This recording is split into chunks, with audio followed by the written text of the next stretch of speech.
기도하고 주신 말씀 나누도록 하겠습니다. 기도하겠습니다. 주님, 오늘 또 우리가 주님의 말씀 앞에 나왔습니다. 주님, 우리에게 듣는 마음과 듣는 귀와 깨닫는 마음을 허락하셔서 주님의 말씀 앞에 우리의 삶이 아멘으로 화답하며 하나님의 놀라운 역사를 경험하는 한 사람 한 사람의 삶이 될 수 있도록 주님 축복하여 주옵소서. 주님을 보기를 원합니다. 예수님의 이름으로 기도드렸습니다. 아멘. 제가 오늘 여러분과 함께 나눌 하나님 말씀은 누가복음입니다. 누가복음 18장 8절 한 구절 말씀입니다.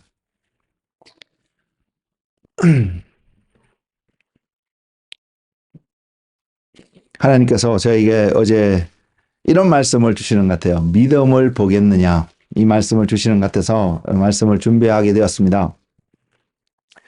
누가복음 18장 8절입니다.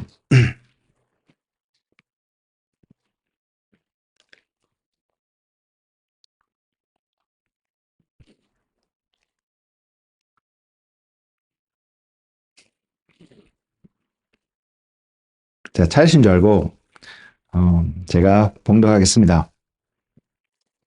내가 너희에게 이르노니 속히 그 원한을 풀어주시리라. 그러나 인자가 올 때에 세상에서 믿음을 보겠느냐 하시니라. 이 땅을 살아가는 그리스도인들이라면, 저와 여러분이 그리스도인이라면 우리의 삶이 믿음의 삶이어야 된다는 것을 아무리 강조해도 이건 지나친 말이 아닐 것입니다. 이유 불문하고 저와 여러분의 삶은 어떠한 각도로 우리의 삶을, 각자의 삶을 살펴본다 할지라도 그 삶이 믿음이라는 단어로, 믿음이라는 그 말로 설명되어질 수 있는 어떤 삶이 되어야 된다고 저는 믿습니다. 그리고 여러분 모두가 그 개념을, 그 생각을 온전히 갖고 살아갈 수 있기를 원합니다. 그래서 내가 지금 그리스도인으로 살아가는데 지금 하는 말과 행동과 그 모든 영역을 어떠한 각도로 바라보더라도 그것이 믿음인 것으로 드러날 수 있는 그런 은혜의 삶을 살아가는 한 사람 한 사람 되기를 소망합니다. 그래서 우리는 또한 살펴봐야 될 것이, 그러면 무엇이 믿음이냐는 것이죠. 믿음이 어떠한 모습으로 나타나야 되는지 우리가 살펴보기를 원하는데요. 그런 차원에서 오늘 주님께서 우리에게 말씀하고 질문하고 계시는, 반문하고 계시는 믿음을 보겠느냐라고 저와 여러분에게 오늘 물으신다면 우리는 어떠한 자세로, 어떠한 마음으로 주님 앞에 무엇을 고백할 수 있는지 한번 생각해 볼 수 있는 시간이 되었으면 좋겠습니다. 제가 지난주에 말씀을 전하면서 요한일서 3장 9절의 말씀을 인용을 했거든요. 그 말씀이 뭐냐면 하나님께로 난 자는 죄를 짓지 않는다라는 그 말씀이에요. 그래서 제가 읽어드리면, 요한일서 3장 9절 말씀 읽어드리면, 하나님께로부터 난 자마다 죄를 짓지 아니하나니 이는 하나님의 씨가 그의 속에 거함이요 그도 범죄하지 못하는 것은 하나님께로부터 났음이라. 자, 이 한 구절의 말씀을 그리스도인이라는 사람들의 삶 속에 대입시켜서, 적용시켜서 확인해 보면 분명하게 우리는 이런 결론을 내릴 수 있습니다. 어떤 결론이냐면, 그리스도인은 하나님께로부터 난 자들이거든요. 분명히 거듭났다고 표현되어지는 바로 그 사람들은 하나님께로부터 난 자들이거든요. 그래서 그리스도인들은 죄를 지을 수 없는 존재다 라고 분명하게 우리는 결론을 내릴 수 있습니다. 근데 그 결론 앞에서 저와 우리의 삶을 한번 돌이켜보면, 비춰보면 우리는 분명히 그리스도인이라고 고백하고, 또한 다른 사람들이 우리를 봤을 때 그리스도인이라고 봐주기를 원하는 마음이 분명히 우리 안에 있다고 저는 생각하거든요. 그렇죠? 그렇다면 그리스도인은 죄를 짓지 않는다. 말씀 가운데 따지보면 하나님께로부터 난 자는 죄를 지을 수 없다라고 표현하고 있는 이 하나님의 말씀 앞에 우리 자신을 비춰보면 과연 우리 안에 동일한 이 말씀에 합당한 열매가 맺어지고 있다라고 고백할 수 있을까요? 우리의 양심에 손을 얹고 고백하면 이렇게 되는 건 맞는 것 같긴 한데 우리의 삶은 가만히 보면 그렇지 않다라는 생각이 우리에게 많이 나타나지 않을까? 우리가 그 생각을 떨쳐버리지 못하지 않을까? 죄를 짓고 있는데, 죄를 짓고 있는 것 같은데, 이러한 생각에서 벗어나지 못하지 않을까? 이런 생각을 해보게 됩니다. 여러분 어떠세요? 그러면 성경이 거짓말하고 있을까요? 오늘날 심지어 교회 안에서도 성경을 바꾸려고 하는 움직임들이 있습니다. 그 바꾸려고 하는 것은 시대에 맞지 않다고 해서 내용을 살짝 변경하려고 한다는 그 태도 자체는 성경이 우리에게 주어진 이 성경 말입니다. 이 성경이 뭔가 옳지 않다라는 것을 내포하고 있는 태도 아닐까요? 그러면 성경이 정말 옳지 않을까요? 성경이 정말 잘못된 이야기를 전하고 있을까요? 여러분 어떻게 생각하세요?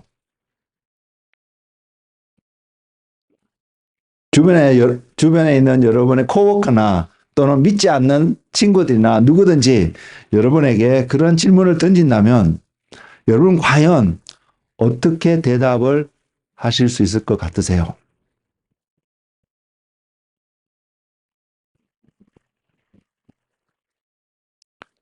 성경이 정말로 변할 수 없는 진리라면 우리는 분명히 그것을 믿습니다. 성경은 정확무억한 하나님의 말씀이라는 그 사실을 우리는 고백하고 믿는 사람들입니다. 그리스도인들은 그런 사람입니다. 그래서 정말로 우리가 고백하는 그 말씀대로 우리가 정말로 성경이 변할 수 없는 진리다라고 믿는다면, 그리고 우리의 삶을 점검해 보면, 그러면 오늘 지금 요한일서 3장 9절의 말씀 앞에서도 우리는 이 생각을 해볼 수밖에 없습니다. 어떤 생각이냐면, 그렇다면 과연 하나님께로부터 난 자의 삶은 어떠한 삶이길래 말씀이 이야기하는 것처럼 죄를 짓지 못하는 삶이 될 수 있을까? 분명히 죄를 지을 수 없습니다. 하나님께로 난 자는. 우리 이것에 여러분 이 기준을 여러분 낮추지 마시기 바랍니다. 항상 이 기준을 여러분 앞에 두고 하나님의 사람들은, 하나님께로부터 난 자는 어떻게 하면 죄를 짓지 않는 그 삶의 모습으로 살아갈 수 있을까? 그래서 저와 여러분이 어떻게 하면 하나님의 사람이 될 수 있을까? 입술로만 하나님께로부터 났다라고 고백하는 정도의 사람이 아니라 정말로 하나님도 인정하시고 우리도 그렇게 고백하고 사람들도 우리를 바라보면서 저 사람은 하나님의 사람이야 라고 말할 정도의 어떠한 수준의 삶, 수준이라고 그러고 말하니까 굉장히 높은 것처럼 들려지지만 이것이 그리스도인의 삶의 시작이라는 사실을 저와 여러분은 기억했으면 좋겠습니다. 로마서에서 사도 바울은 이렇게 증거합니다. 로마서 14장 23절 말씀인데요. 이렇게 기록하고 있습니다. 의심하고 먹는 자는 정죄되었나니 이는 믿음을 따라 하지 아니하였기 때문이라. 믿음을 따라 하지 아니하는 것은 다 죄니라. 명확하게 선언하고 있습니다. 무엇이 죄라고요? 저와 여러분이 죄를 짓고 있다라면, 죄를 짓고 있는 어떠한 삶의 모습들이 있다라고 우리가 인정하게 되고 발견하게 된다라면 분명히 그 내용은 무엇이든 간에 믿음을 따라서 하지 않는 어떤 내용이 될 것입니다. 그러지 않을까요? 그러면 우리는 쉽게 우리 삶을 점검해 볼 수 있습니다. 내 삶이 지금 내가 하고자 하는 삶, 내가 계획하는 삶, 내가 말하고 이야기하는 나누는 모든 나의 삶의 영역이 정말로 믿음에 따라서 하고 있는지 아닌지 확인해 보면 되기 때문입니다. 사도 바울은 로마서 14장에서 왜 이야기를 하고 있냐면 일상 속에서 늘 접하게 되는 어떠한 내용을 예를 들어서 설명하면서 이야기를 하고 있습니다. 그것이 뭐냐면 먹는 것에 관한 것이었습니다. 여러분 말씀을 펴서 읽어보시면 아시겠지만 분명히 당시에 그 사람들도 오늘날 저와 여러분이 표현의 방법은 다르지만 동일하게 질문하고 고민하고 갈등하는 동일한 모습들이 그들의 삶 속에서 있었음을 확인할 수 있습니다. 근데 그들도 마찬가지고요. 오늘날 우리도 이러한 질문을 하고 있는 우리의 자신의 모습을 보면 어떠한 태도로 접근하고 있냐면 이런 태도로 접근합니다. 이것을 해도 될까요? 이것을 하면 안 될까요? 이게 하는 것이 죄가 될까요? 안 하면 죄가 아닐까요? 이것을 먹는 것이 죄일까요? 먹지 않으면 죄가 아닐까요? 이런 차원으로 우리는 접근을 합니다. 근데 로마서 14장 말씀을 가만히 읽어봐도 어떤 것을 먹느냐 안 먹느냐를 죄라고 죄가 아니다라고 정의를 내리고 있지 않습니다. 그 음식에 대한 그것에 대한 태도를 이야기하고 있습니다. 그래서 우리는 그것을 잘 봐야 합니다. 그 태도는 무엇을 먹든지 그것이 내가 죄가 되지 않을 수 있는 중요한 태도는 그것이 믿음으로 행하는 태도이기 때문입니다. 먹고 안 먹고의 문제가 아니라 이것을 바라보고 이것을 하게 되고 안 하게 되는 그 동기가 무엇인지 성경은 그것에 따라서 내가 이것을 하게 되면 죄가 될 수도 있고 안 해도 죄가 될 수 있는 어떤 부분들을 이야기하고 있음을 우리는 분별하는 은혜가 있었으면 좋겠습니다. 오늘날의 우리에게는 자주 던지는 질문들이 있죠. 목회자이기 때문에 이런 질문을 가끔씩 받아봅니다. 여러분들도 스스로 그런 질문을 던질 테고 거기에 대한 나름의 답을 찾으려고 노력하는 부분도 있을 텐데 그중에 한 예가 술 문제입니다. 먹어야 먹지 말아야 할까요? 먹어도 될까요? 뭐 이런 문제들요. 술을 마시도 되느냐 안 되느냐로 접근하면 여러분은 여전히 율법의 그 함정에 빠지게 되는 것을 볼 수 있기로 합니다. 제가 또 이렇게 표현하기 때문에 마실 수도 있겠구나 이렇게 생각하시면 동일하게 율법의 함정에 또한 죄가 무엇인지 모르고 짓게 되는 그런 함정에 동일하게 빠질 수 있다는 사실을 보아야 합니다. 그러면 이 문제를 예를 들어서 표현하고 있는 이 문제를 어떻게 접근할 수 있느냐? 이렇게 질문을 한번 던져보시기 바랍니다. 내가 믿음으로 술을 마실 수 있느냐는 것입니다. 여러분 믿음으로 술을 마실 수 있으신가요? 달리 표현하면 그것을 마시고는데 주님을 위하여 마시고 주님을 위하여 마시지 않는 그 태도로 그 물건에 대해서 술에 대해서 여러분 접근하고 바라보실 수 있으신가요? 거기에 답을 하면 무엇을 하든 여러분이 주님을 위해서 하는 일이라면 믿음으로 하는 어떤 삶이 될 것입니다. 그리고 여러분이 주님을 위해서 하지 않는 것이라면 그것이 또한 믿음으로 하는 삶이 될 것입니다. 그렇다면 믿음은 뭘까요? 오케이, 믿음으로 이렇게 해야 되는구나, 믿음으로 하지 않아야 되는구나 까지는 알 수도 있겠는데 그러면 믿음이 무엇일까요? 믿음은 무엇을 말할까요? 성경은 믿음을 많이 이야기하고 있기 때문에 여러 가지 각도에서 여러 가지 모습으로 우리에게 설명하고 있습니다. 오늘 제가 누가복음 18장에 있는 내용을 가지고 믿음을 한번 설명해 보자 합니다. 믿음을 어떤 형태로 정의를 내리든 간에 믿음의 시작은 말입니다. 그것이 믿음이라면 그 믿음의 시작은 반드시 하나님으로부터 출발된다는 사실입니다. 하나님이 이니시에이트 한다는 것입니다. 하나님께로부터 오지 않은 어떠한 것들 행하는 것은 믿음이 될 수 없음을 우리는 기억하기를 원합니다. 그것이 기준이 될 수 있기를 원합니다. 조금 전에 말씀드렸던 술의 예를 들어서 그러면 우리가 이런 질문을 던져볼 수 있습니다.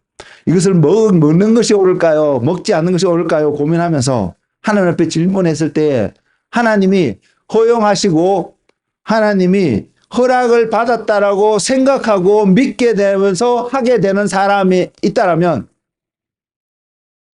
그 사람은 믿음으로 그것을 마실 수 있는 사람이 될 것입니다. 그리고요, 하나님으로부터 허용되어지고 허락되어진 내용이기 때문에 그 사람 안에는 분명히 그것을 지킬 수 있는 명백한 그렇게 할 수밖에 없는 명백한 태도와 자세가 반드시 세워질 거라고 믿습니다. 예를 들어 성경의 예를 들면 바울이 디모데에게 한 이야기가 있습니다. 몸을 위해서 포도주를 조금씩 마시라고 이야기하고 있는 장면이 그런 예로 접근해 볼 수 있습니다. 결국은 믿음은요, 분명히 제가 말씀드린 것처럼 믿음은 하나님으로부터 시작되어야 된다라고 말씀을 드렸기 때문에 믿음이라면 우리가 하는 말과 행위들이 믿음의 모습으로 드러나는 것이라면, 드러나고 있다라면 그것은 우리의 생각과 우리의 가치관을 지키는 어떠한 행위로 나타나는 것이 아닙니다. 우리의 것을 지키기 위해서, 내가 믿는, 내가 생각하는 어떤 것을 지키기 위해서 그것을 표현하고 나타내는 것이 믿음이 아니라 하나님이 말씀하시고 하나님의 생각을 나의 삶 속에서 드러내고 지키고 나타내기 위해서 살아가는, 행하는 일련의 모든 행위들이, 행동들이 믿음이 될 것입니다. 그 기준을 여러분 분명히 세워가는 은혜가 있기를 원합니다. 이것이 하나님이 원하시는 것인지, 하나님이 기뻐하시는 것인지, 하나님이 나에게 하라고 이야기하신 거고 허용한 것인지를 발견하게 될 때에, 그리고 그에 근거해서 하게 될 때에, 여러분 만약에 그런 일이 있으시다면 누가 반대를 하고 막는다 할지라도 그 일을 끝까지 완수하시는, 순종하시는 한 분 한 분 되시기를 주님의 이름으로 축복을 드립니다. 그렇지 않다면 자신의 유익을 위해서 하고 있는데 믿음이라는 포장으로 하나님을 위해서 한다는 식으로 표현할 수 있는, 스스로를 기만할 수 있는, 스스로를 속일 수 있는 그러한 자리에 얼마든지 빠질 수 있기 때문입니다. 제 이야기로 들어가 볼게요. 죄가 무엇이냐? 정의를 내는 것도 필요하고 중요합니다. 근데 그것보다도 믿음 앞에서 우리가 점검해 봐야 될 한 가지는 죄를 짓고 안 짓고의 어떤 결과적인 문제가 아니라 그것을 바라보고 그것을 생각하고 그것에 접근하고 살아가는 삶의 근거가 우리의 삶에 주어진 모든 어떤 일들에 대해서 우리가 선택을 하고, 선택은 우리의 몫이기 때문에 우리가 선택을 해야 합니다. 선택을 했으면 거기에 합당한 여러분의 행위들이 따라오게 될 것이고, 그것의 결과들을 좋은 것이면 누린다고 말할 수 있을 것이고요. 만약에 잘못된 선택을 해서 잘못된 어떤 것을 하게 된다면 그것의 대가를 반드시 지불하게 될 것입니다. 근데 그것을 하는 데 있어서 이것은 하면 안 돼, 이것은 하면 돼, 이런 차원으로 접근하는 것보다, 그것을 해야 되는 이유가 믿음의 근거에서 하나님 때문에 해야 되는 어떤 삶이라면 그 삶은 믿음의 삶이라고 분명히 표현되어질 수 있을 것입니다. 우리에게 유익이 되기 때문에, 우리에게 손해가 되기 때문에 선택하고 행하는 삶이 아닙니다. 우리는 그러한 삶으로 부르심을 입지 않았습니다. 여러분 이 기준을 낮추지 마시기 바랍니다. 이 기준을 날마다 강하게 세우고 우리가 어떻게 그 삶 가운데 적합하게 살아갈 수 있는지 하나님 앞에서 고민하고 나아가 질문하시기 바랍니다. 왜냐하면 하나님은 그 기준에 합당한 삶을 살아갈 수 있도록 우리에게 은혜를 이미 주셨거든요. 단지 저와 여러분이 바른 시간대에, 맞는 시간대에 그게 주신 은혜가 무엇인지 깨닫지 못하고 승리하지 못하는 어떤 삶의 영역 때문에 우리는 넘어지게 되고 실패하게 되고 죄를 짓는 모습이 나타나는 것이지, 이루지 못하는 어떤 것들이 우리에게 기준으로 주어진 것이 절대 아니라는 사실입니다. 우리는 분명히 성취할 수 있고 그 성취함을 통해서 우리는 승리라는 그 면류관을 반드시 쓸 수 있는 자들입니다. 그래서 이것이 기준인 것을, 이것이 내가 바라봐야 되는 것을 잊지 않는, 기억하는 여러분이 되시기를 원합니다. 그래서 믿음은요, 믿음은 궁극적으로 어떤 삶이냐면 하나님을 위한 삶이 될 것입니다. 하나님을 위한 삶입니다.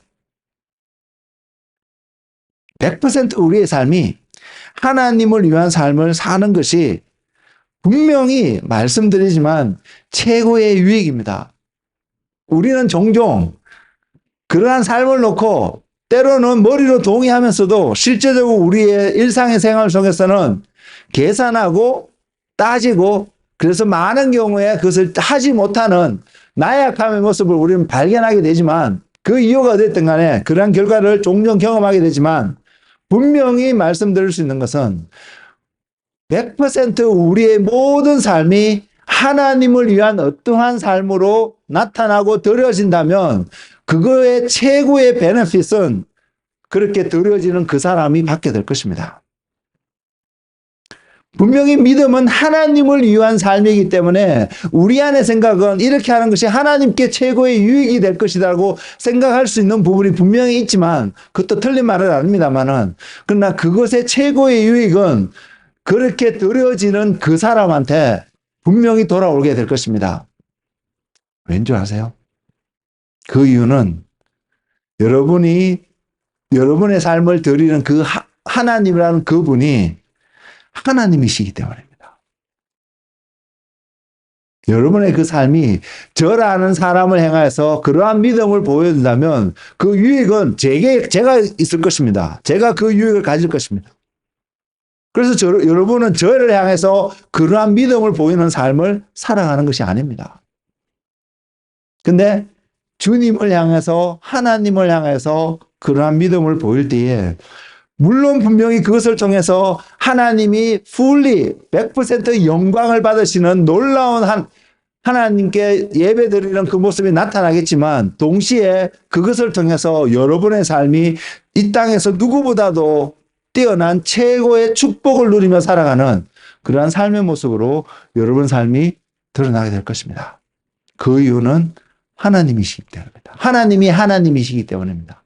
영어로는 이렇게 표현할 수 있습니다. I am who I am.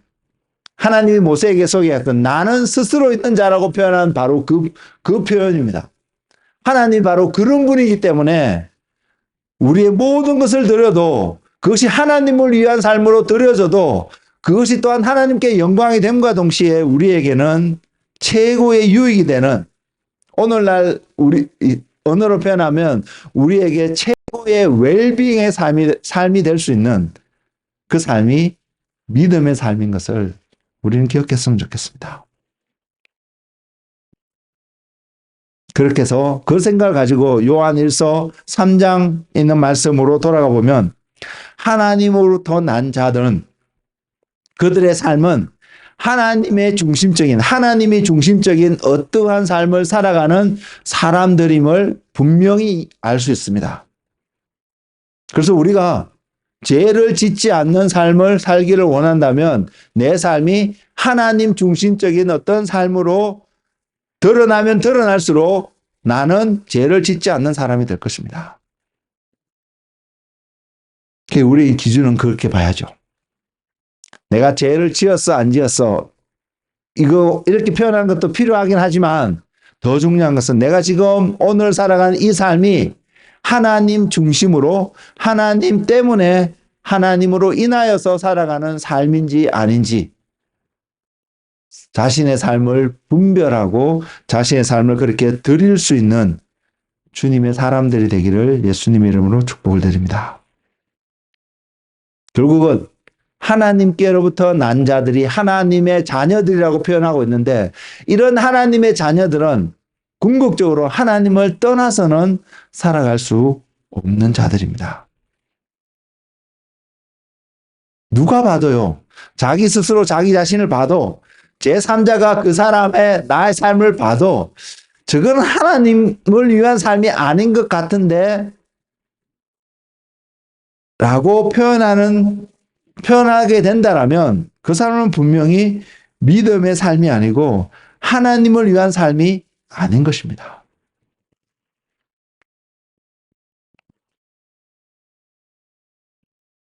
믿음의 삶이라고 표현할 수 없다는 것이죠. 근데 그리스도인은 믿음의 삶을 살아야 합니다. 결국 우린 이런 결론을 내릴 수 있습니다. 우리의 삶이 어떠한 모습으로 나타난다 할지라도요, 그 삶이 믿음의 삶이 된다는 것은 하나님과 함께하고 있는 삶이라는 것입니다. 하나님이 중심이 되어진 어떠한 삶을 살아가고 있다라는 고백입니다. 이것이 우리의 삶이 되기를 주님의 이름으로 권면을 드립니다. 다시 말씀드리지만 제가 강조해서 말씀드립니다. 그리스도인은 믿음의 삶을 살아야 합니다. 이것은 해도 되고 안 해도 되고 그런 삶이 아닙니다. 물론 선택은 우리들의 몫입니다. 우리가 선택을 하는 것은 분명한데 이것은 해도 되고 안 해도 되고 하는 그런 삶이 아닙니다. 저와 여러분이 그리스도인이라면 하나님 앞에 그리스도인, 하나님의 자녀라고 인정을 받고 싶으시다면 우리의 삶은 반드시 하나님과 함께하는 삶이 되어야 된다는 사실을 기억하기를 원합니다. 여러분 이것을 기억하십시오. 꼭 기억하십시오.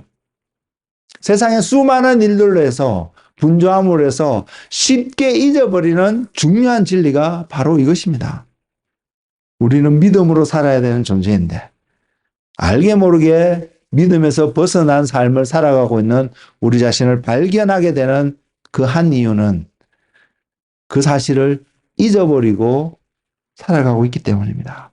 그래서 우리는 그래서 기억하기 때문에 하나님 앞에서 살아가는 그러한 삶을 살아가는 우리가 되었으면 좋겠습니다. 그래서 지금부터 여러분 삶 앞에 놓여있는 모든 것들이 여러분 이런 질문을 던지며 점검하면서 갈 수 있기를 원합니다.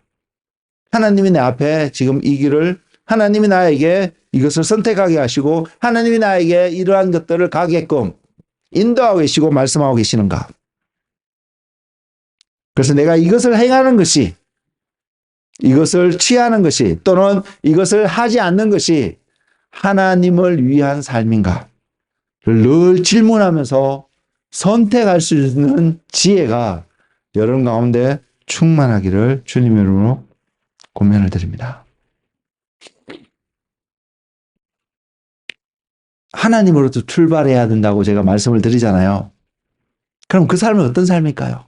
그렇게 생각하는 그 사람 안에 나타날 수 있는 한 특징이 있습니다. 저는 오늘 그 이야기를 하고자 합니다. 누가복음 18장에서 하나님이 그것을 보여주셨습니다. 그것은 뭐냐면 하나님을 신뢰하는 사람입니다. 그냥 하나님이 계시지, 하나님이 천지를 창조하셨지, 이것으로 인정하는 것으로 합당한 것이 아닙니다. 내가 하나님을 정말로 신뢰하고 있는 것입니다. 물론 다른 말로 표현하면 하나님을 믿는다라는 표현이겠지만 저는 오늘 여러분에게 하나님을 신뢰하는 것으로 표현하고자 합니다.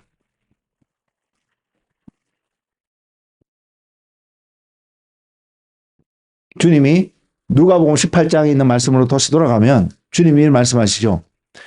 내가 다시 올 때에 세상에서 믿음을 보겠느냐? 신뢰라는 것으로 다시 반문해보면, 다시 바꿔서 질문해보면 주님이 다시 오실 때에 하나님을 신뢰하는 사람을 주님이 찾을 수 있겠느냐라는 질문이 될 수 있거든요. 여러분은 어떤 사람이세요? 그래서 이 말씀을 다시 한번 좀 더 자세히 살펴보면 먼저는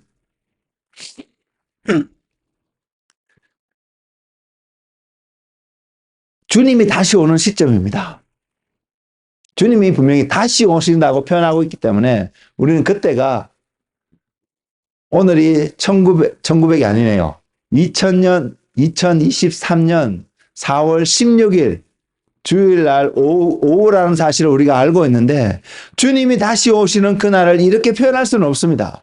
근데 주님이 다시 오신다라고 표현하고 있기 때문에 그때는 분명히 end time, 마지막 시대라는 것을 분명히 알 수 있습니다. 왜? 주님이 다시 오시면 지금 우리가 보는 하늘과 땅들이 다 없어지고 새 하늘과 새 땅이 생기며 모든 것이 새로워지는, 오늘날 우리가 익숙한 한 용어로 리셋할 수 있는 바로 그 시점이 주님이 다시 오는 시점이기 때문입니다. 근데 주님이 다시 오실 때에 주님이 질문하고 계시는 질문이 믿음을 보겠느냐? 하나님을 신뢰하는 사람들을 볼 수 있겠느냐? 마지막 시대에 하나님을 신뢰하는 사람들이 있겠느냐라는 질문이죠. 이것이 마지막 시대의 특징입니다. 우리의 지금 모습이 어떠한 것을 떠나서 마지막 시대를 살아가는 그 시대, 그 세상의 환경은, 상황은 하나님을 신뢰할 수 있도록 사람들을 놔두지 않는다는 사실입니다. 그 반대입니다. 할 수만 있으면 하나님을 신뢰하지 못하도록 하나님의 말씀이 이 시대에 맞지 않다라는 메시지를 던져줄 수밖에 없는 이유는 하나님으로부터 멀어지게끔 만들어야 하기 때문에, 하나님이 하나님 되심을 막아야 되기 때문에 그런 질문을 던지고 그러한 나름의 논리를 가지고 그 답을 하고 있는 것이 오늘날 우리들이 살아가고 있는 세상의 모습입니다. 저는 분명히 이렇게 말씀드릴 수 있습니다. 만일 하나님의 말씀이 시대에 따라서 그 해석이 적용하는 것이 완전히 바뀌어진다라면, 그 표현은 어디냐면 성경에 죄라고 말하고 있는 어떤 사람들이 시대에 바뀌었기 때문에, 시대가 바뀌었기 때문에 이제는 더 이상 죄가 아니다라고 표현되어지고 그것이 받아들여야 되는 세상이라면, 그래서 그것이 하나님의 말씀이라면 우리는 그런 하나님을 믿을 이유가 없습니다. 저는 그런 하나님을 믿고 싶지 않습니다. 그렇다면 하나님은 I am who I am 이라고 소개하신 그 하나님 스스로가 자신을 부정하는 분이 되실 것이기 때문입니다. 그렇기 때문에 우리는 때로는 목숨을 내놓고라도 이 말씀을 선포할 수 있습니다. 하나님이 죄라고 말씀하셨기 때문에, 하나님이 노라고 말씀하셨기 때문에, 하나님이 예스라고 말씀하셨기 때문에 우리는 할 것입니다. 우리는 하지 않을 것입니다.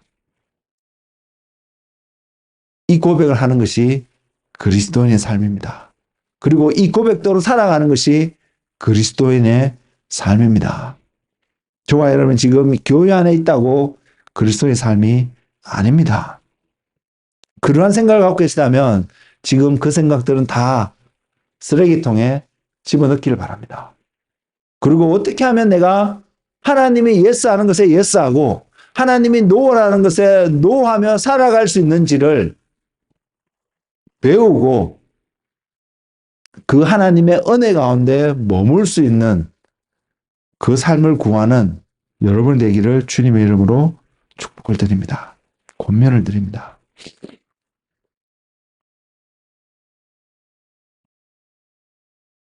결국 마지막 시대에는요, 주님도 이렇게 표현하고 있기 때문에 그 시대가 어떠한 모습인지, 팩트가 어떠한 팩트인지를 분명히 보여주고 있는데 하나님을 신뢰하는 사람들이 적다라는 사실입니다. 아무리 적어도요, 저와 여러분은 하나님을 신뢰하는 사람의 그룹 속에서 발견되어지기를 원합니다. 경쟁률이 아무리 치열해도요, 우리는 그 회사에 또는 대학 입학을 하면 그 대학에 들어갈 수 있는 한 사람이 되기를 원합니다. 누가복음 18장 앞부분의 말씀은 불의한 재판장에 대한 이야기입니다. 그리고 그 불의한 재판장을 향해서 나아가는 과부의 이야기를 주님이 하시면서 결론적으로 8절에서 그렇게 결론을 맺고 있습니다. 이 불의한 재판장이 어떠한 사람이냐면 성경이 명확하게 이야기하고 있습니다. 2절에 어떤 도시에 하나님을 두려워하지 않고 사람을 무시하는 한 재판장이 있는데, 여러분 이 사람의 삶이 어떨 것 같아요? 여러분이 만약에 이러한 사람이라면 첫째, 하나님을 무시합니다. 하나님을 두려워하지 않습니다. 그리고 사람들도 무시합니다. 사람들이 뭐라고 여러분을 말해도 여러분 소위 세상 말로 콧방귀 뀌면서 전혀 관심 갖지 않습니다. 여러분이 그러한 삶을 살아간다고 한번 상상을 한번 해보십시오. 여러분 삶은 어떨까요? 여러 가지로 표현할 수 있지만 자기만의 세상 속에서 자기가 왕이 되어서 살아가는 어떠한 사람의 모습을 우리는 그려볼 수도 있을 거라고 생각합니다. 근데 여기 또 한 사람이 있습니다. 과부라고 소개진 한 사람이 있습니다. 대체적으로 성경에서 과부라고 소개될 때는 이 사람은 소위 주류 사회에서 소외된 아무도 관심 갖지 않는 누구도 그러한 사람이 되고 싶어 하지 않는 어떠한 계층의 사람들을 주로 나타냅니다. 요즘 한국에서 표현하는 언어로 표현하면 을의 입장에 있는 사람이 그러한 사람일 수 있습니다. 그리고요. 또 우리가 또 다른 표현으로 표현하면 돈도 없고 백도 없고 가진 것이 아무것도 없는 그런 가난한 사람을 나타내는 한 표현으로 성경이 종종 과부라는 표현을 사용하고 있습니다. 그래서 이사야서 58장에 보면 하나님께서 기뻐하시는 금식이 어떤 것이냐고 설명하면서 또 나타나는 한 표현이 고아와 과부를 돌보는 어떠한 삶을 하나님이 기뻐하신다는 것을 또 표현하고 있는 부분들. 그래서 나오는 부분들이 있습니다. 그래서 과부라는 계층의 사람들은 사회에서 소외되고 가난하고 누가 봐도 도움이 필요한 사람이라고 말할 수 있는 그러한 사람들입니다. 그 사람이 억울함이 있었던 것 같아요. 본문의 말씀을 통해서 확인해 보면. 그래서 누구한테 나아가냐면 불의한 재판장. 하나님도 두려워하지 않고 사람도 무시하는 그 사람 앞에 나아갑니다. 만약에 여러분의 친구가 과부와 같은 상황 속에 놓여 있고 이 친구가 그 억울함을 호소하기 위해서 나아가야 될 재판장이 성경에서 말하고 있는 불의한 재판장이라고 여러분이 분명히 보고 알다면 여러분 뭐라고 말할까요? 기본적으로 우리의 태도는 그 사람한테 가지 마. 그 사람한테 가면 너만 더 부끄럽게 당하고 너만 더 치욕스럽게 되고 너의 문제를 해결받지 못해. 차라리 견뎌. 이렇게 표현하는 것이 어쩌면 더 나은 표현일 수 있을 거라고 생각합니다. 아마 우리 모두는 그렇게 표현할지 모르겠습니다. 왜? 우리가 알거든요. 인간의 논리로 상식적으로 그 사람한테 가갖고 억울함이 해결받지 못하는 것이 일반적인 상식이라는 것을 그 사람의 삶 속에서 경험하고 알기 때문에 우리는 그러한 이야기를 할 수 있습니다. 근데 어쨌든 성경은 이 과부는 그러한 사람한테 나아갔습니다. 날마다 찾아간 것 같아요. 성경은 주님이 표현하기를 과부가 계속해서 이 재판장에게 자기 억울함을 호소한 것으로 표현하고 있지만 여러분 한번 생각해 보십시오. 그런 사람 앞에 나의 억울함을 하소연하기 위해서 찾아간다면 그 사람이 점잖게 그 이야기를 듣고 들어주고 동의하고 그렇게 내보내겠습니까? 아닐 것입니다. 할 수 있는 온갖 모욕적인 말과 욕과 언행들을 행위들을 하면서 이 사람을 문전박대하는 어떠한 행위들을 하게 될 것입니다. 그리고 그것을 당하는 그 과부와 같은 사람은 치욕스러운 수치심을 느끼는 어떠한 모먼트들도 분명히 발생할 수 있을 것입니다. 그런데 이 사람은 포기하지 않고 재판장에게 그것을 이야기합니다. 결국 그 재판장이 그 과부의 소원을 들어줍니다. 근데 그 떨어지는 이유가 어떻게 보면 황당합니다. 누가복음 18장 5절에 나타내는데요. 이 과부가 들어준 이유가 이렇습니다. 이 과부가 나를 번거롭게 하니 내가 그 원한을 풀어주리라. 그렇지 않으면 널 와서 나를 괴롭게 하리라 하였느니라. 과부를 위해서요. 과부가 열심히 끊임없이 간구하고 기도했기 때문에 요청했기 때문에 들어주는 것이 아닙니다. 가만히 한번 보십시오. 말씀을 보십시오. 이 재판장이 과부의 억울함을 들어주는 이유는 과부를 위해서가 아니라 재판장 자신을 위해서 이것을 들어주기로 결정하고 있는 모습을 봅니다. 이럴 정도로 과부는 결과적으로 과부의 어떤 문제들을 해결받고 돌아갔겠지만, 그죠? 근데 그것의 원인이, 그 해결되어지는 원인이 과부를 위한 것이 아니라 재판장 자신을 위해서 재판장이 그 억울함을 해결해 줄 수밖에 없다라는 사실을 주님이 이야기하고 있습니다. 이것이 재판장의 모습입니다. 불의한 재판장의 모습입니다. 그런데 주님이 놀라운 결론을 내리고 있죠. 이 불의한 재판장과 하나님의 모습을 오버랩시켜서 비교하면서 이야기하고 있습니다. 이 불의한 재판장도 과부의 이야기를 들어줄 수 있는 어떠한 경우가 생겼음을 보여주면서 하나님 앞에 나와서 밤낮으로 자기의 억울함과 어떤 것을 강구하는 다른 사람도 아닙니다. 하나님의 자녀들의 기도를 선하다고 표현되어지고 선포되어지는 바로 그 하나님이 그 자녀들의 강구소에 귀를 기울이고 들어주지 않겠냐라는 주님의 표현입니다. 불의한 재판장 앞에 가서도 어떻게든 내 아이의 어떤 문제를 해결받을 수 있다라면 하나님 앞에 나갔을 때 우리의 문제가 해결되지 않겠습니까?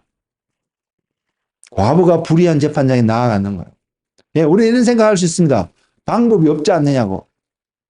방법이 없었을까요? 꼭 그렇지만 않을 것입니다. 그럼에도 불구하고 과부가 지속적으로 불의한 재판장에게, 과부도 이런 만약 생각하고, 맞아, 그 사람한테 가면 내가 치욕만 당하고 부끄러움만 당하고 내 문제를 해결받지 못할 거야. 이 생각을 조금이라도 하고 그 생각을 조금이라도 묵상하게 되고 생각해 보게 되고 그의 친구들이 조언해 주는 것처럼 가봤자 소용없어. 그 말을 듣게 된다면 이 사람은 절대로 가지 않습니다. 한두 번 갔을 수도 있겠지만 맞네, 정말로 안 들어주네.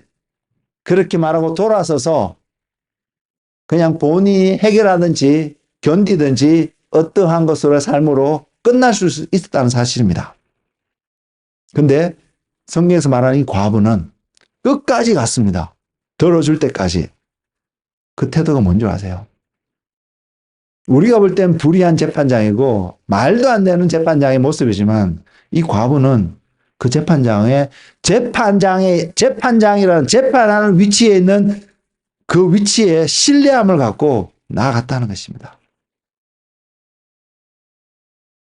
모두가 안 된다고 할 때도 그 자리를 믿고 나아갔다는 것입니다. 근데 그럼에도 그렇게 했을 때 또 응답되어진다라면 하나님은요. 여러분, 하나님과 이 불의한 재판장을 비교할 수 있는 분이 아니잖아요. 감히 어떻게 하나님과 불의한 재판장을 비교할 수 있겠습니까?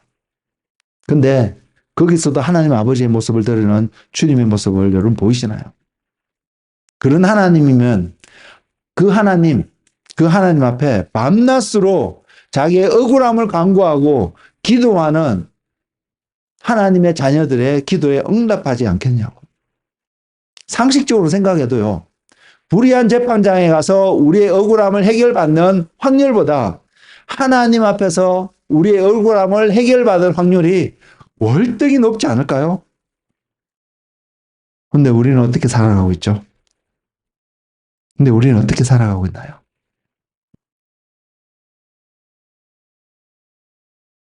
우리는 하나님을 향해서 어떠한 태도로 오늘 또 살아가고 계신가요? 여러분, 그 신실하심, 공의로우신, 정의로우신 바로 그 하나님을 여러분은 오늘 바라보고 계신가요? 여러분이 그 하나님을 바라보신다면 오늘 우리가 하나님 앞에 나아가지 않고 하루의 삶을 살아갈 수 있을까요? 여러분 지금 어디에 서 계십니까? 여러분 지금 어디로 가고 계신가요? 여러분 지금 어떠한 삶을 이 땅에서 그리스도인이라는 이름을 가지고 살아가고 계신가요? 그런데 주님은 이 메시지의 이 이야기의 결론을 이렇게 짓고 있습니다. 인자가 다시 올 때에 세상에서 믿음을 보겠느냐입니다. 마지막 시대를 살아가는 성도들의 태도가 무엇인지 여러분 보이세요? 물론 이건 마지막 시대에만 요구되어진 태도는 분명히 아닐 것입니다. 시대를 불문하고 성도라면, 하나님의 사람들이라면 반드시 태도가 필요합니다. 하나님을 신뢰하는 태도요. 근데 특별히 마지막 시대를 살아가는 성도들에게는 더더욱 이 신뢰의 모습이 필요합니다. 사랑하는 성도 여러분, 우리는 이러한 세상 속에 살아가고 있습니다. 인간의 논리로는요, 하나님을 신뢰할 수 없는 것이 당연한, 그것이 합당한 시대에 저와 여러분이 살아가고 있다는 사실입니다. 그런 세상 속에서 하나님이 우리에게 요구하시는 것이 너 나를 신뢰할 수 있어? 너 나와 함께 할 수 있어? 라고 질문하고 계십니다. 여러분 하나님을 신뢰할 수 있으신가요? Can you trust him? 믿음은 우리가 믿음을 어떻게 정의하든 어떻게 모습을 정의하든 분명히 그 믿음의 모습 속에서는 그 믿음을 가지고 있는 그 사람은 하나님을 신뢰하는 모습이 분명히 나타날 것입니다. 그래서 우리는 그 고백을 할 수밖에 없습니다. 하나님 때문에. 하나님 때문에. 사람들의 특징은요. 저와 여러분 동의할 것 같은데 저는 동의하거든요. 여러분 어떤지 한번 생각해 보시기 바랍니다. 고난 가운데 있으면 하나님은 원망합니다. 저주합니다. 때로는 고난 가운데서 하나님을 찾는 사람들도 있지만 일반적으로 사람들, 믿는 사람이든 아니든 어려움과 고난이 있으면 하나님을 원망하고 저주하는 태도가 자연스럽게 나타납니다. 그리고 어떤 축복 가운데 있으면 하나님은 분명히 이렇게 해주셨음에도 불구하고 그것을 잊어버리고 살아가는 것이 사람들의 믿는다고 말하는 사람들의 한 특징인 것도 사실입니다. 저도 그렇고요. 여러분도 그렇습니다. 여러분 속으로 나는 그러지 않아. 나는 그런 사람 아니야. 아무리 소리를 높여도 저는 그게 동의하지 않습니다. 여러분이 그렇다 아니야 이게 아니라요. 하나님의 말씀이 그것을 증거하고 보여주고 있기 때문입니다. 사람들의 태도가 사람들의 표현들이 그렇게 나타나고 있기 때문입니다. 출애굽한 이스라엘 백성들의 삶이 분명히 그것을 말합니다. 출애굽하였을 때에 홍해를 건넜을 때에 누구보다도 기뻐하고 즐거워하며 하나님을 찬양하고 예배하고 하나님을 높였던 사람들입니다. 그러나 며칠이 지나고 나서 그들 가운데 마실 물이 없고 갈증을 느끼고 어려움 가운데 직면했을 때 그들이 했던 것은 하나님을 원망했던 것입니다. 그것이 사람들의 일반적인 모습입니다. 태도입니다. 많은 사람들이 그렇게 살아가기 때문에 우리가 깨어서 그것을 분별할 수 없다면 우리도 알게 모르게 그 자리에 갑니다. 우리는 그런 고백을 하거든요. 다른 사람을 가십하고요. 험담하는 일들을 안 하겠다고. 또 어떤 것들을 안 하겠다고. 그것을 알고 하는 사람 아무도 없습니다. 부지불식간에 나도 모르는 사이에 그 일을 행하고 있는 자신을 발견할 수 있거든요. 그래서 우리는 그러한 일들을 행하기 전에 멈춰서서 그러한 일들에서 돌이키는 삶을 살아가는 저와 여러분이 되었으면 좋겠습니다. 그것이 믿음의 삶이고요. 그 삶이 하나님 앞에서 살아가는 삶의 태도이고요. 하나님 때문에 살아가는 삶의 모습입니다. 그러한 사람이라면 이유를 불문하고 하나님을 경외하지 않겠습니까? 어떠한 상황 속에서도 하나님을 지키는 고백과 태도를 보이지 않겠습니까? 우리는 너무나 쉽게 하나님을 배반하는 사람이라 할지라도 하나님은 우리에게 신실하게 그분의 성실하심을 나타내시고 보이셨습니다. 그래서 오늘 우리는 또 이 자리에 하나님을 예배할 수 있는 특권이 우리에게 주어지지 않았나 생각해 보게 됩니다. 이런 특권을 가볍게 여기지 않는 저와 여러분의 삶이 되기를 소망합니다. 그래서 우리 이 질문 앞에 다시 한번 서기를 원합니다. Can we trust him? 하나님을 신뢰하고 계신가요?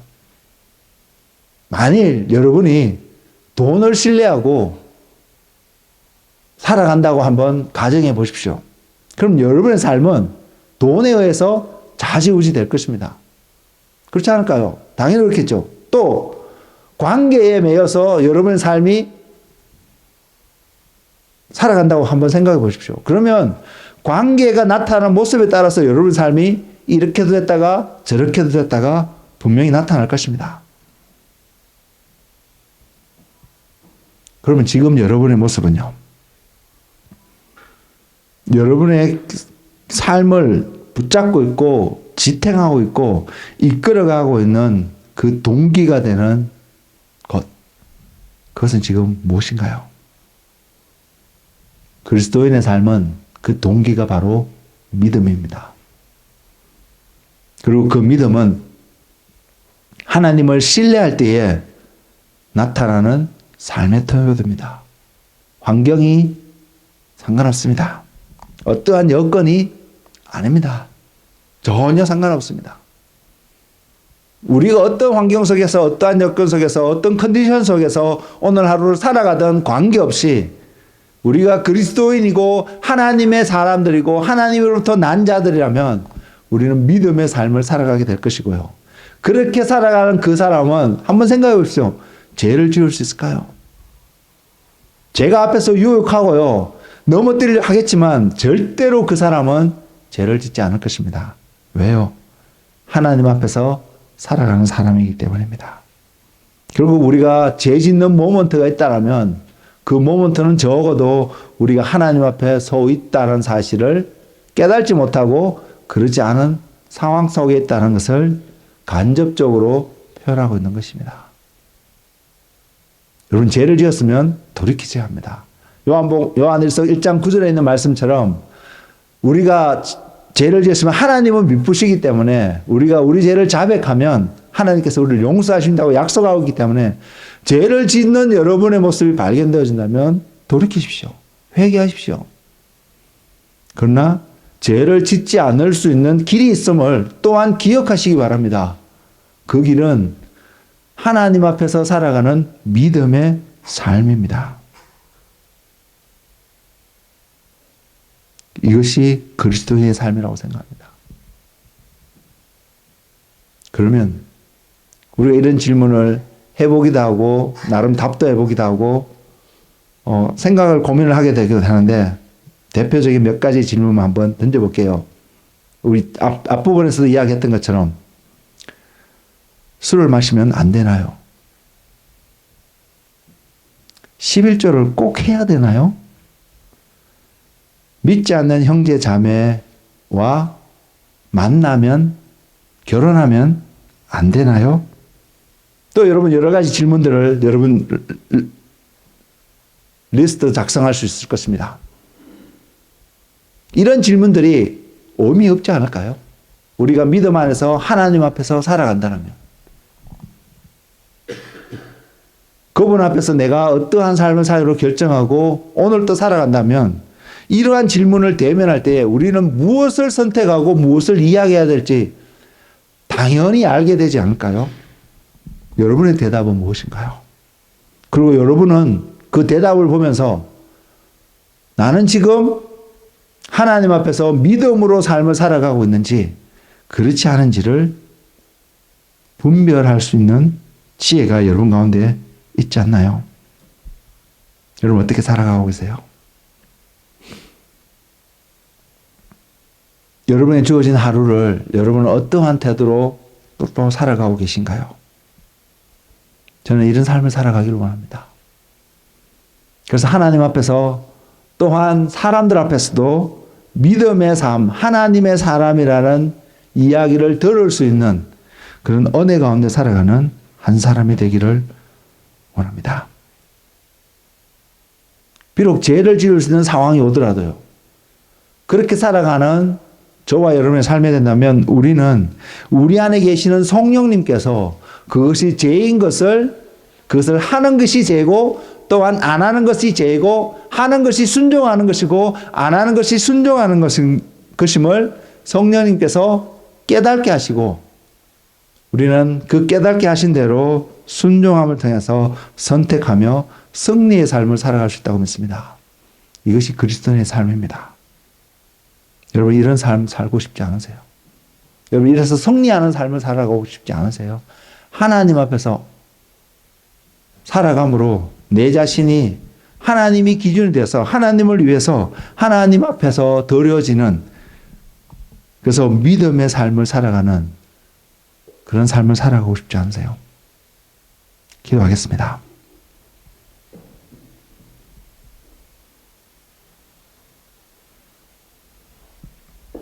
주님,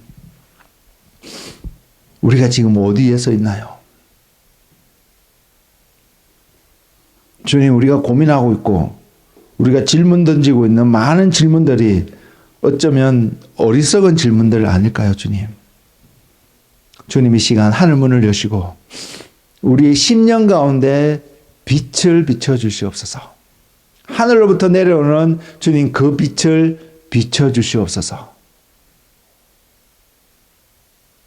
그래서 어리석은 질문을 통해서 어리석은 답을 얻는 것이 아니라 하나님의 말씀이 명확하게 보여지는 하나님의 말씀에 합당한 삶을 선택하고 살아갈 수 있는 하나님께로부터 난 하나님의 사람들이 될 수 있도록 주님 축복하여 주시옵소서. 하나님, 우리가 지금 하나님을 대우하는 것이 불의한 재판장보다도 못하지는 않나요? 하나님은 분명히 불의한 재판장과 비교할 수 없는 분인데 하나님을 향한 우리의 태도는 불의한 재판장을 향한 우리의 생각보다도 못하지 않나요? 주님, 만일 우리가 그러한 삶을 살아가고 있고 그것이 옳지 않음을 알지 못하는 어리석음 가운데 있다라면 하나님, 오늘 이 시간을 통하여서 주님의 빛이 우리의 심령 가운데 비춰짐으로 말미암아 하나님 돌이킬 수 있기를 원합니다. 선하신 하나님, 사랑이 많으신 하나님, 온유하신 하나님 앞으로 다시 한번 나아가는 그 은혜의 발길을 걸어갈 수 있도록 주님 인도하여 주옵소서. 주님, 빛을 우리에게 비추셔서 선하신 하나님을 바라보며 오늘 또 믿음의 경주를 할 수 있는 한 사람 한 사람이 되도록 주님 축복하여 주옵소서. 감사하고 예수님의 이름으로 기도드렸습니다. 아멘.